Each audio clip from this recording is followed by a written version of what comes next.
So guys, आज के इस वीडियो के अंदर हम बात करने वाले हैं क्लास 11th मैथ्स के chapter number 2 relation and function के इंट्रोडक्शन के बारे में। तो चलिए बिना देरी के शुरू करते हैं। एक और बात, अगर आप इससे पहले वाली वीडियोस देखना चाहते हो, क्लास 11 से रिलेटेड और वीडियोस देखना चाहते हो, तो जाइए फटाफट से मेरे चैनल के प्लेलिस्ट में। वहां पर आपको क्लास 11th मैथ्स 2024-25 नाम से प्लेलिस्ट मिल जाएगी। उसके अंदर सारी ही क्लास 11 की वीडियोस हैं। और अगर आपको उसका लिंक चाहिए तो डिस्क्रिप्शन बॉक्स में जाइए, वहां पर मैंने लिंक गिवन कर दिया है। तो चलिए शुरू करते हैं इंट्रोडक्शन से। तो भाई चैप्टर का नाम ही रिलेशन एंड फंक्शन है, तो रिलेशन क्या होता है ये तो पता होना चाहिए। तो सबसे पहले हेडिंग डालो रिलेशन। अब रिलेशन हम किसे बोलेंगे ना, तो यहाँ पर जैसे कि मान लो हमारे पास कोई दो टर्म्स है, जैसे कि ए और बी। हमें बोल दिया गया कि ए जो है इक्वल है बी के। तो इस सिंबल ने क्या करा, इस सिंबल ने हमें ये बताया कि ए क्या है, बी के इक्वल है, यानी कि ए और बी का रिलेशन बताया। तो रिलेशन किसे बोलते हैं, ये जो सिंबल्स होते हैं ना, ये दो टर्म्स के बीच का रिलेशन हमें बताते हैं, दो टर्म्स के बीच का कनेक्शन हमें बताते हैं, उसे ही हम बोलते हैं रिलेशन। मान लो हमारे पास ए और बी है, हमसे बोला गया कि ए जो है बी से बड़ा है। तो ये बिगर देन के साइन ने क्या बताया कि ए जो है बी से बड़ा है। ऐसे ही आपके पास कोई लाइन है एल, हमसे बोल दिया गया कि एल क्या है, पैरेलल है एम के। यहाँ पर क्या बताया जा रहा है कि दोनों लाइंस क्या है, पैरेलल हैं। तो यही क्या होता है, रिलेशन होता है। तो होप सो रिलेशन समझ में आया होगा। अब बात करते हैं सेकंड टॉपिक की। तो सेकंड टॉपिक हमारे पास आता है कार्टेशियन प्रोडक्ट ऑफ सेट।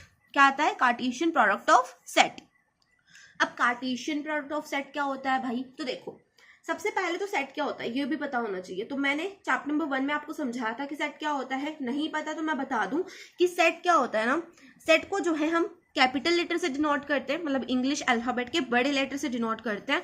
और यहाँ पे मिडिल ब्रैकेट होता है, इसके अंदर बहुत सारे एलिमेंट होते हैं, यानी कि बहुत सारी चीजें लिखी होती हैं। जैसे कि मान लो हमारे पास सेट ए है, इसके अंदर एलिमेंट है रेड और ब्लैक, दो कलर है। ये दोनों क्या है, एलिमेंट है सेट के। तो ये हमारे पास सेट ए है। सेट बी हमारे पास गिवन है, इसके अंदर एलिमेंट्स है ए कोमा बी कोमा सी। अब मुझे बताना है यहाँ पर कार्टेशियन प्रोडक्ट ऑफ सेट। अब कार्टेशियन प्रोडक्ट ऑफ सेट हम किसे बोलेंगे, इसको हम डिनोट करते हैं ए क्रॉस बी से, यानी कि दोनों का मल्टीप्लिकेशन कर दो, बस इतना सा करना है। अब देखो भाई, यहाँ पर मैंने वापस से वो ब्रैकेट बनाया। अब मैं क्या करूंगी ना, जितने भी एलिमेंट इस सेट के अंदर प्रेजेंट है उन सभी का पेयर बना दूंगी इन एलिमेंट्स के साथ में। बस यहाँ पे रेड का पेयर पहले बना दो ए के साथ में, मतलब ब्रैकेट के अंदर लिख दो। पेयर वेयर का भी नहीं समझ में आ रहा तो सीधा समझो ब्रैकेट के अंदर लिखना है। रेड का पेयर बना दिया बी के साथ में, रेड का पेयर बना दिया सी के साथ में, बस हो गई बात खत्म। अब क्या करना है, ब्लैक वाला उठाओ, ब्लैक वाले का पेयर बनाओ ए के साथ में, ब्लैक का पेयर बनाओ बी के साथ में। ये ब्लैक है, ठीक है, कंफ्यूज मत होना। ब्लैक का पेयर बना दो सी के साथ में। बस यही है कार्टेशियन प्रोडक्ट ऑफ सेट, बस इतना सा करना होता है और कुछ नहीं करना। एक और एग्जांपल देती हूँ ताकि अच्छे से क्लियर हो जाए। मान ले आपके पास कोई सेट गिवन है ए, उसके अंदर एलिमेंट्स है 1 2 3। सेट बी हमारे पास गिवन है, उसके अंदर एलिमेंट्स है ए कोमा बी। अब भाई यहाँ पे मुझे निकालना है कार्टेशियन प्रोडक्ट ऑफ सेट, यानी कि ए क्रॉस बी। कैसे निकलेगा, पहले हम 1 को उठाएंगे, 1 का पेयर बनाएंगे ए के साथ में, फिर 1 का पेयर बनाएंगे बी के साथ में, फिर 2 को उठाएंगे, 2 का पेयर ए के साथ, 2 का पेयर बी के साथ, फिर 3 को उठाया, 3 का पेयर ए के साथ, 3 का पेयर बी के साथ। बस होगी बात खत्म। ये है आपका कार्टेशियन प्रोडक्ट ऑफ सेट, बस इतना सा करना था। ये समझ में आ गया। अब छोटा सा नोट आप यहाँ पे लिखो।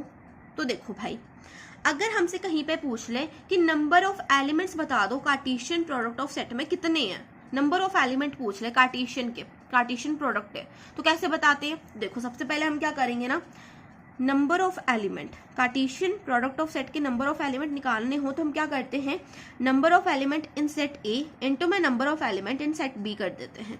यानी कि जो भी हमारे पास सेट गिवन हो, यहाँ पे हमने सेट ए और सेट बी की खीर नहीं खाई हुई कि भाई यही नंबर आएंगे, यही सेट आएंगे, बिल्कुल भी नहीं। कोई भी सेट हो सकता है, सेट सी हो सकता है, सेट डी हो सकता है, सेट जी हो सकता है, कुछ भी हो सकता है। हमें क्या करना है, जो फर्स्ट सेट है उसके अंदर जितने भी एलिमेंट है और जो सेकंड सेट है उसके अंदर जितने भी एलिमेंट है उनका मल्टीप्लाई कर देना है, बस। तो यहाँ पर फर्स्ट सेट के अंदर कितने एलिमेंट है, 1 2 3। सेकंड सेट के अंदर कितने एलिमेंट है, 1 और 2, तो 3 इंटू 2 करेंगे, 3 2 6। यानी कि कार्टेशियन प्रोडक्ट ऑफ सेट में कितने एलिमेंट्स होंगे, 6 एलिमेंट्स होंगे। तो गिन लो भाई, 1 2 3 4 5 6। अब ऐसे नहीं कि इनको ऐसे अलग अलग गिन जो 1 2 3 4 ऐसे नहीं गिनना, इनको पूरे को ना एक गिनना है। ये जो ब्रैकेट है ये डिनोट कर रहा है कि दोनों ही क्या है, एक एलिमेंट है, ठीक है। यहाँ पर 1 2 3 4 5 6, बस। तो number of element in Cartesian product of set आपसे पूछे तो कैसे करोगे, ऐसे करोगे। यहाँ पर ये समझ में आया। अब बात कर लेते हैं नंबर ऑफ सबसेट की। कई बार पूछ लिया जाता है कि इस सेट के कितने सबसेट हैं। अब सबसेट तो पता है ना किसे बोलते हैं भाई, अगर नहीं पता तो इंट्रोडक्शन देख लो चैप्टर 1 का, ठीक है, वहां से आपको अच्छे से क्लियर हो जाएगा। क्योंकि अगर आपने चैप्टर 1 नहीं पढ़ा तो भाई चैप्टर 2 पे क्या कर रहे हो, पहले चैप्टर 1 पढ़ो, उससे ही इंटरलिंक है ये चैप्टर। अगर वो चैप्टर नहीं पढ़ा तो ये चैप्टर समझ में नहीं आएगा। नंबर ऑफ सबसेट निकालना हो तो हम क्या करते हैं 2n कर देते हैं। n क्या है यहाँ पर, नंबर ऑफ एलिमेंट है। जैसे कि यहाँ पर सेट ए देख लो, सेट ए के अंदर कितने एलिमेंट है, 3 एलिमेंट है। तो हम अगर मुझे इसका क्या निकालना हो, सबसेट निकालना हो, यानी कि इसके सबसेट में कितने एलिमेंट होंगे, कितने सबसेट इसके होंगे, नंबर ऑफ सबसेट अगर मुझे बताना हो तो मैं क्या करूंगी 2 कितने एलिमेंट, 3 एलिमेंट, तो 3 कर दूंगी। 2 करते क्या आ जाएगा, 8 आ जाएगा। यानी कि इसके कितने सबसेट हो सकते हैं, 8 सबसेट हो सकते हैं। आगे बात समझ में। तो ये 2 चीजें हैं जो आपको याद होनी चाहिए, 2 फॉर्मूलाज हैं। अब बात कर लेते हैं आगे के टॉपिक की। तो आगे हमारे पास टॉपिक आता है ऑर्डर्ड पेयर। अब ऑर्डर्ड पेयर का नाम सुनते ही हवाइयां उड़ जाएंगी कईयों की, तो भाई ऑर्डर्ड पेयर क्या चीज है।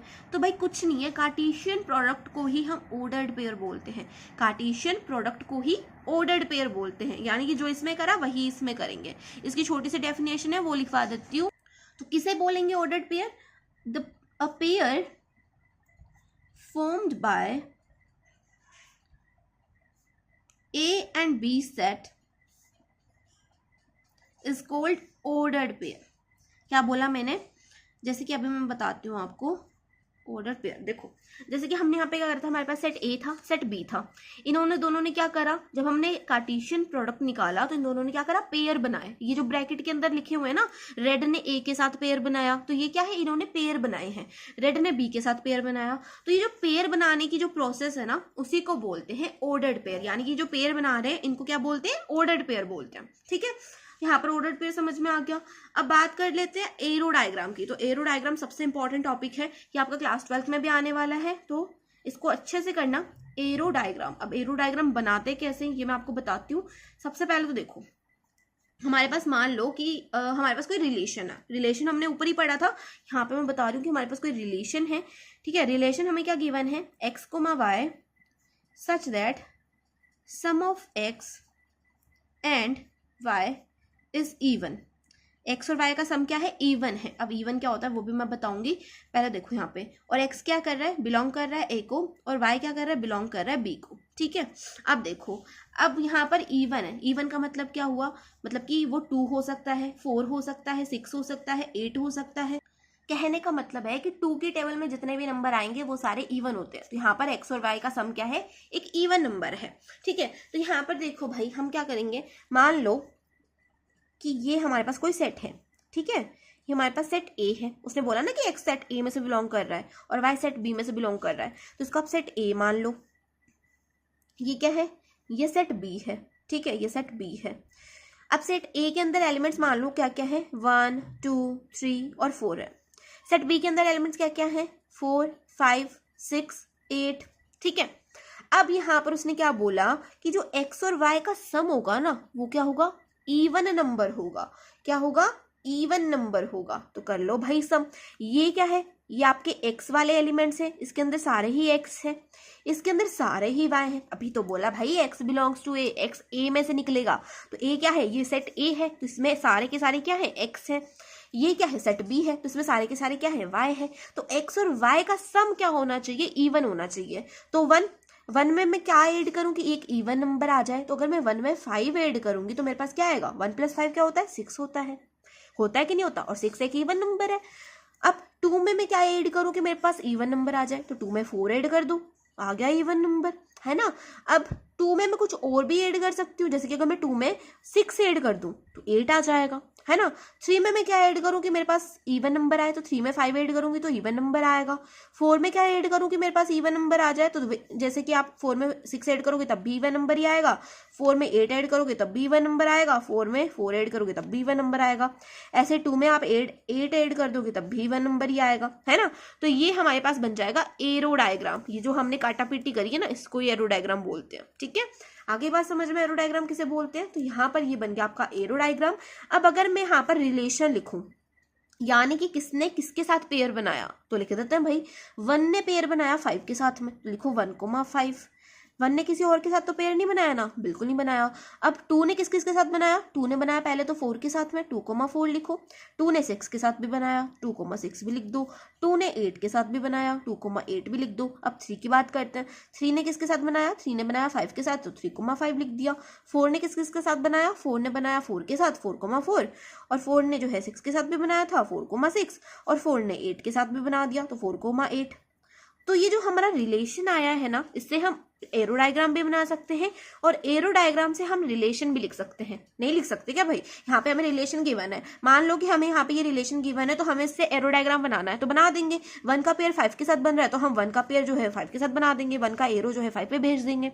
ऐसे 2 का पेयर 4 के साथ बन रहा है तो हम यहाँ पे 4 दिख रहा है, यहाँ पे 2 दिख रहा है, हम 2 का एरो 4 पे भेज देंगे। तो एरो डायग्राम में बस इतना सा काम होता है, ये हमने कर लिया। अब बात कर लेते हैं नेक्स्ट टॉपिक की। तो नेक्स्ट टॉपिक हमारे पास आता है डोमेन, रेंज एंड कोडोमेन। तो ये जो टॉपिक है बहुत इंपॉर्टेंट टॉपिक है, क्लास 12th में भी आने वाला है। तो चलिए बिना देरी के समझते हैं। तो मान लो कि हमारे पास कोई एरो डायग्राम है, हमारे पास सेट ए है, इसके अंदर एलिमेंट्स हैं 1, 2 और 3।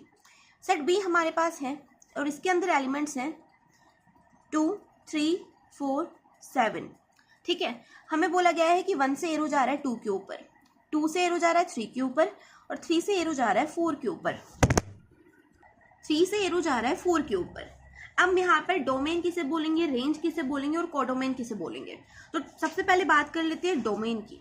तो डोमेन हम किसे बोलेंगे, तो यहाँ पर देखो ये वाला जो सेट है, इस साइड वाला सेट, सेट ए के अंदर जितने भी एलिमेंट्स हैं, अगर इनसे एरो जा रहा है, ये जो तीर का निशान है अगर ये जा रहा है, इसका मतलब क्या है, ये एलिमेंट्स डोमेन है। जैसे कि अगर यहाँ पर ये 1 से एरो जा रहा है 2 पे, 2 से एरो जा रहा है 3 पे, 3 से एरो जा रहा है 4 पे, है ना, तो ये 1, 2, 3 क्या हो जाएंगे, डोमेन हो जाएंगे। अगर मान लो कि यहाँ पर एक और एलिमेंट होता है, जैसे कि मान लो 4 से कोई एरो नहीं जा रहा, 4 से कोई भी तीर का निशान इधर नहीं जा रहा, इसका मतलब क्या है, 4 डोमेन नहीं है। तो डोमेन हम किसे बोलते हैं, जिन भी एलिमेंट से एरो जाता है वो होती है डोमेन।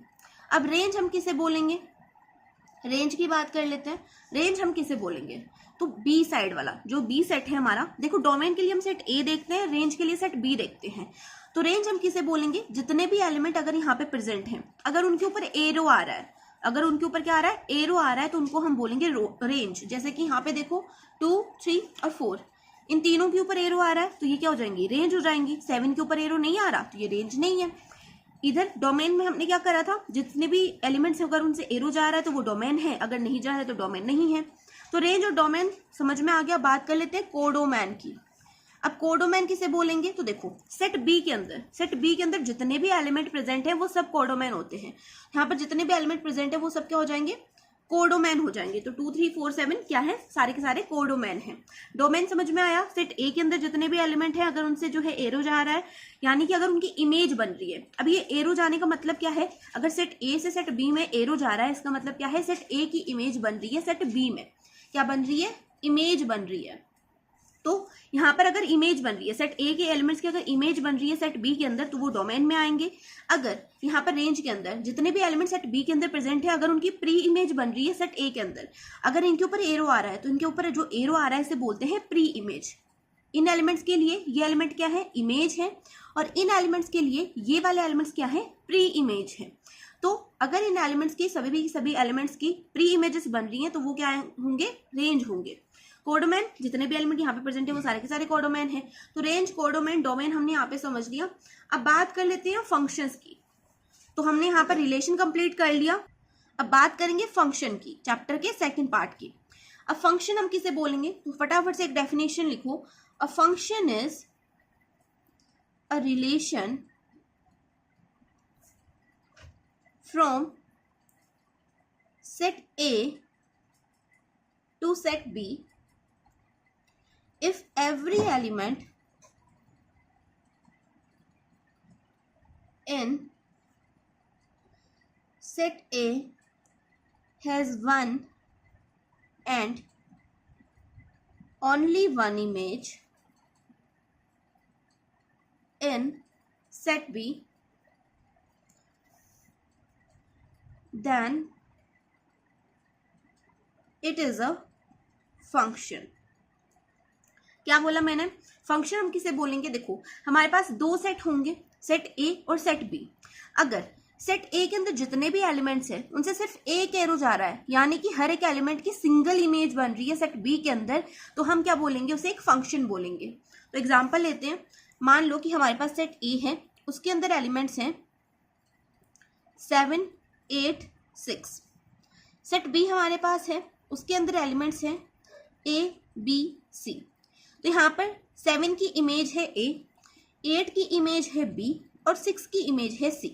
अब इसे हम फंक्शन बोलेंगे कि नहीं बोलेंगे? तो फंक्शन की कंडीशन क्या होती है, सेट A के अंदर जितने भी एलिमेंट हैं उनसे सिर्फ सिंगल एरो जाना चाहिए। तो यहाँ पर 7 से भी एक ही एरो गया, 8 से भी एक ही एरो गया, 6 से भी एक ही एरो गया, यानी कि क्या हुआ, एक एरो गया, यानी कि सिंगल इमेज बनी सेट बी के अंदर। सेट ए के एलिमेंट्स की सेट बी के अंदर सिंगल इमेज बनी। इसका मतलब क्या है, ये एक फंक्शन है। अब एक दूसरा एग्जांपल लेते हैं। तो यहाँ पर हमारे पास सेट ए है, इसके अंदर यही एलिमेंट्स है 7, 8 और 6। सेट बी हमारे पास है, इसके अंदर एलिमेंट्स है A, B और C। 7 से एक एरो जा रहा है A के ऊपर, 8 से एक एरो जा रहा है B के ऊपर, 8 से दूसरा एरो जा रहा है C के ऊपर और C से एक एरो जा रहा है C के ऊपर। अब ये फंक्शन होगा कि नहीं होगा? तो मैंने आपसे क्या बोला था, फंक्शन हम किसे बोलते हैं? फंक्शन हम किसी सेट को तभी बोलेंगे जब यहाँ पर जितने भी एलिमेंट सेट ए के अंदर प्रेजेंट है उनमें से सिर्फ एक एरो आना चाहिए। लेकिन यहाँ पे देखो, बी से तो 2 एरो जा रहे हैं, एक बी के ऊपर जा रहा है, एक सी के ऊपर जा रहा है। तो यहाँ पर मैंने आपसे बोला था कि जितने भी एलिमेंट्स है सारे एलिमेंट से एक एरो आना चाहिए, लेकिन यहाँ पर एक एलिमेंट से कितने एरो जा रहे हैं, 2 एलिमेंट जा रहे हैं, यानी कि यूनिक इमेज नहीं बन रही सेट ए की। तो हम बोल देंगे कि ये फंक्शन नहीं है, not a function. So I hope यहाँ पर आपको समझ में आ गया होगा कि फंक्शन होता क्या है। ठीक है, तो फंक्शन का मतलब क्या होता है भाई, सेट ए के अंदर जितने भी एलिमेंट हैं उनसे सिर्फ एक इमेज बननी चाहिए सेट बी के अंदर, यानी कि एक ही एरो आना चाहिए एक एलिमेंट से। अगर 7 ने 2 इमेजेस बना ली, 7 ने एक एरो ए पे भेज दिया, एक एरो बी पे भेज दिया, तो ये गद्दार है, ये फंक्शन नहीं होगा। ठीक है, तो फंक्शन क्या होता है ये समझ में आ गया। इसी के साथ इस चैप्टर का कॉन्सेप्ट खत्म होता है। होप्स आपको समझ में आया होगा। और एक और बात, बहुत इंपॉर्टेंट बात है, स्किप मत करना। अब जो वीडियोस आएंगी मैथ्स से रिलेटेड वो मेरे दूसरे चैनल के ऊपर आएंगी, और उसका लिंक जो है मैं आपको डिस्क्रिप्शन बॉक्स और यहाँ पर कमेंट सेक्शन में जो है गिवन कर दूंगी। आप वहां से जाकर के उस चैनल को चेकआउट कर सकते हो। तो अगर आपको मेरा ये वीडियोस अच्छी लग रही है, मेरा चैनल आपको यूजफुल लगता है, तो आप उस चैनल को सब्सक्राइब कर लेना। आज से ही इस चैनल के ऊपर मैथ्स की वीडियोज नहीं आएंगी, इसके ऊपर सिर्फ इंग्लिश लिटरेचर की वीडियोज आएंगी। तो अगर आपको अच्छा लगे वो चैनल, वैसे तो कंटेंट यही रहेगा उस चैनल के ऊपर, तो अगर आपको जो है वो यूजफुल लगता है तो आप उसे सब्सक्राइब कर सकते हो और शेयर भी कर देना अपने फ्रेंड्स के साथ में। यार एक शेयर एक सब्सक्राइब से क्या ही जाने वाला है तुम्हारा, तो कर देना। तो चलिए मिलते हैं नेक्स्ट वीडियो में दूसरे चैनल के ऊपर। तब तक के लिए bye bye, take care, keep watching.